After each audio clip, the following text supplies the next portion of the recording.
సాధారణ కూలీగా జీవితం ప్రారంభించిన బొడ్డు వెంకటరమణ ఎర్రచందనం స్మగ్లింగ్ తో అనతి కాలంలోనే కోట్లకు పడగలెత్తాడు.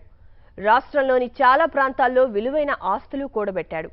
భారీ భవంతులు, ఇళ్ల స్థలాలు, ఖరీదైన వాహనాలు, బంగారు నగలు కొనుగోలు చేశాడు.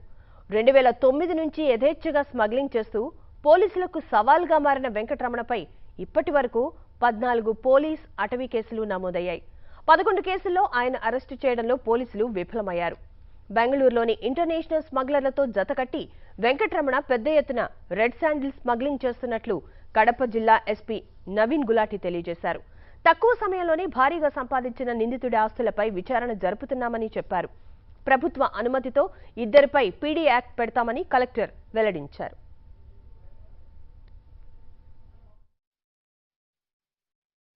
ఒక మేజర్ అరెస్ట్ మరియు రికవరీ చేయడం జరిగింది. ఈరోజు పొద్దున మనమే వెహికల్ చెకింగ్ టైంలో ఒక బండి ఆపిస్తాం. ఇది బండిలో మనకు ఒక చాలా important red sander, international red sander smuggler Bodeti Venkataramana దొరికింది. దాంతోపాటు ఒక మేస్త్రి, 4 కూలీ, టోటల్ 6 మెంబర్స్ మనకు దొరికినాయి. మనమే ఇంటరోగేట్ చేస్తే ఇది బండిలో మనకు 60 రెడ్ శాండర్ లాగ్ దొరికింది. ఇంకా ఫర్దర్ ఇంటరోగేషన్ చేసినప్పుడు ఇంకా ఒక పెద్ద డంప్ మనకు దొరికింది. డంప్లో ఇంకా 100 మంది లాగ్స్ ఉన్నాయి. Total recovery 160 red sander log, అన్ని A quality logs. Total measuring weight 4.5 tons, costing about 9 crores. చాలా పెద్ద రికవరీ. బొడెటి వెంకటరమణ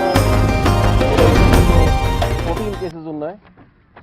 11 కేసెస్లో అయితే ఇప్పటి వరకు ఏం అరెస్ట్ చేయట్లేదా? ఇప్పటి వరకు దొరికిన తర్వాత మనం అన్ని కేసెస్లో అరెస్ట్ చేస్తాం.